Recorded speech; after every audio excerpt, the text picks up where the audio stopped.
Everyone, welcome back to What a Story.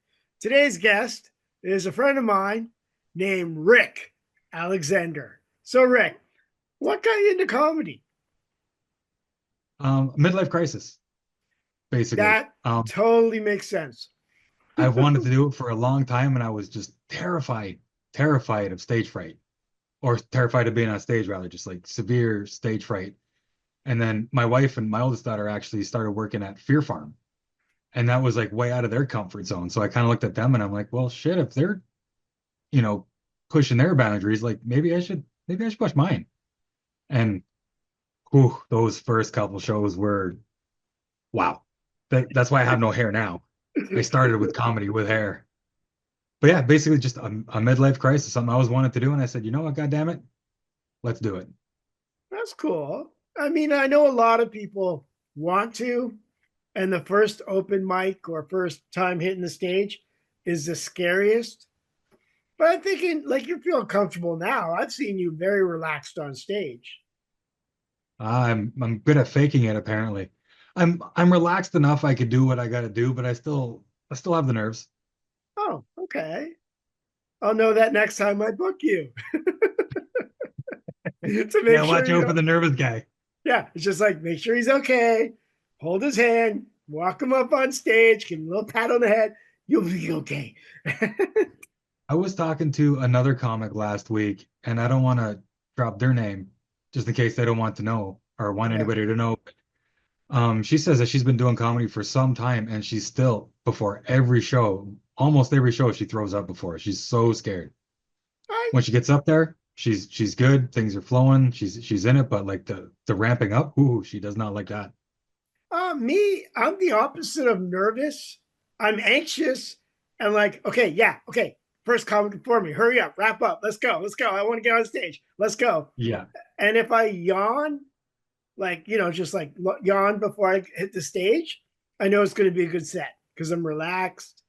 In my mind, I kind of like I like the nerves because it kind of makes me sharp.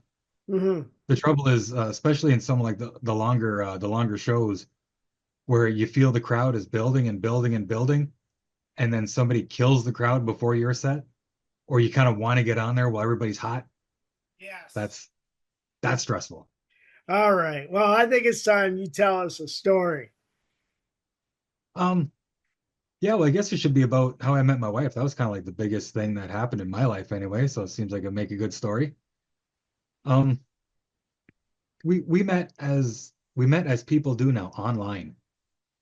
I think we were like kind of like we were on the front lines of like being able to admit that you found somebody online. Like people were doing it for a couple years, but you weren't allowed to admit it.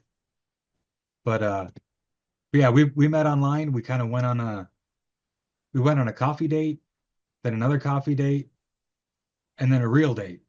And then 9 months later, we had our first baby.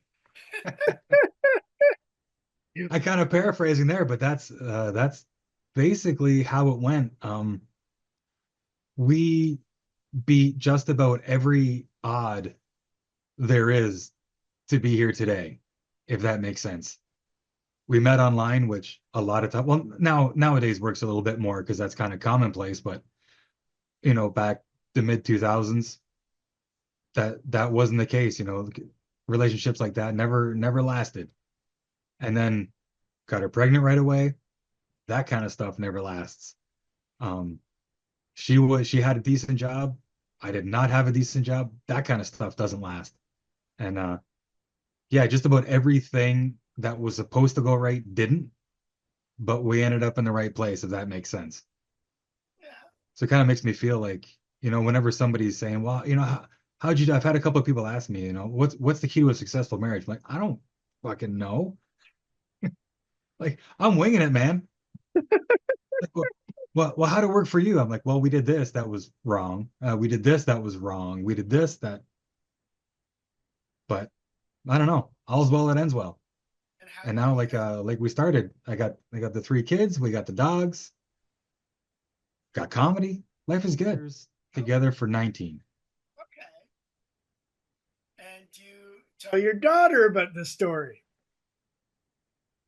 Yeah, well, yeah, my oldest, well, yeah, if we do the math on that too, she's 18 and yeah, I kind of gotta be upfront with her. I don't want to be you're telling her, oh, you got to do this, and like I try and guide her, like in her life, try and guide her not down the path that we went down, but So, how do the in-laws think about this?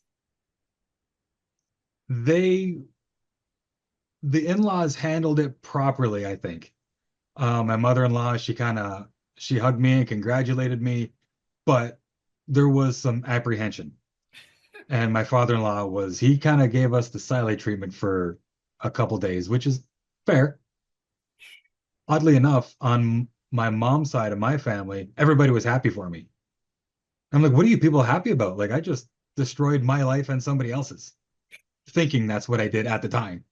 Like, no, no, this is great for you. I'm like, what the fuck it is? Which, by the way, I've met your parents, lovely people, and I still ask, do they have any children they like? And then you told me you're an only child. That's right. No. After they answered with no. All right, Rick. Well, that was a beautiful story.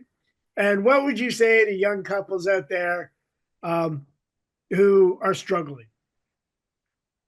Who are struggling. Knock her up. Okay. Benji. If you're a guy and you're willing to stick with a woman that you just knocked up, that's a keeper. She's gonna stay. It's normally the guy that leaves. But if the Yes. guy's gonna knock someone up and stay, that's a keeper. All right. So Actually, that's that's not exactly what I would tell them actually. I would just tell them that honestly, I would tell people that it never seems like it's the right time.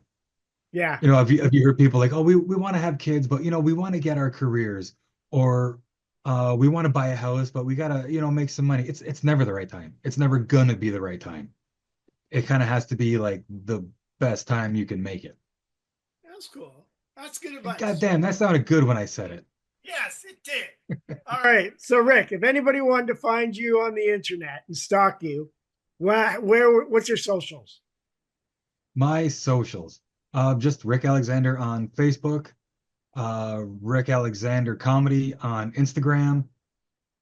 I hate Twitter and X, so I'm not even on that stuff. Or just do a quick Google search and it'll come up with those two. That's cool. And well, thanks for coming and sharing your story. And obviously, Thanks I for will having me, man. see no problem. And I'll see you around the comedy scene. So Hell yeah. you have a good night, and I'll talk to you You as well, later. sir. Okay. Sounds good. Bye, everyone.